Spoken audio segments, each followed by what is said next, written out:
Diyos na dating maligaya, no? Kasama ang kanyang anak, wala siyang problema. Nung lumikha na siya ng mga bagay, ng mga anghel, tapos etc., nagkaroon ng isang problema, itong demonyo. Tinawag later on, Satanas, na ang kahulugan, arch-enemy of God, pinakamalaking kaaway ng Diyos. Alam ba ng Diyos magkakaroon ng Satanas?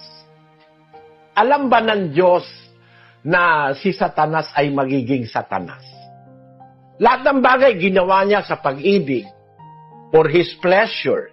Kasi ang Diyos ay pag-ibig kaya pag-ibig siya sa lahat. Lahat ng ginawa niya out of love. Nagpapahayag siya mula sa pasimula. Di mula pa lang nang maglalang siya, alam niya na maaaring may possibility magkakadya. Ikaw ba naman ang Diyos makapangyarihan ka sa lahat? Gagawa ka ng mga bagay. Hindi mo ba malalaman kung ano ang mga limitation ng bagay? May limits ang mga anghel. May limits ang lahat ng bagay na ginawa ng Diyos. Bagay na ginawa ng Diyos na walang limit. And within those limits, there can happen an accident gaya ng nangyari kay Satanas. Lumagpas siya sa kanyang limit.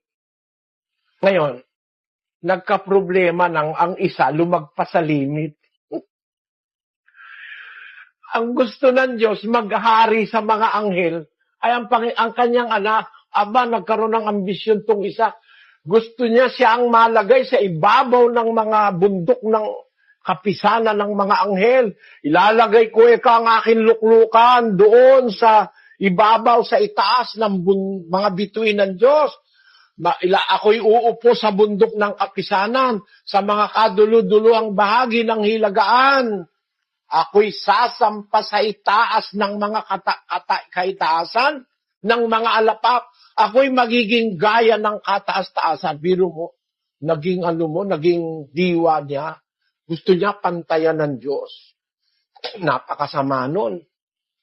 Alam ng Diyos yun. Kaya kung alam ng Diyos yan, ready na ang Diyos dyan.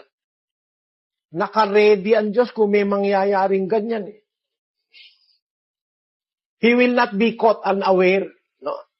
Bakit? Naka-ready siya pag may mangyayaring ganyan.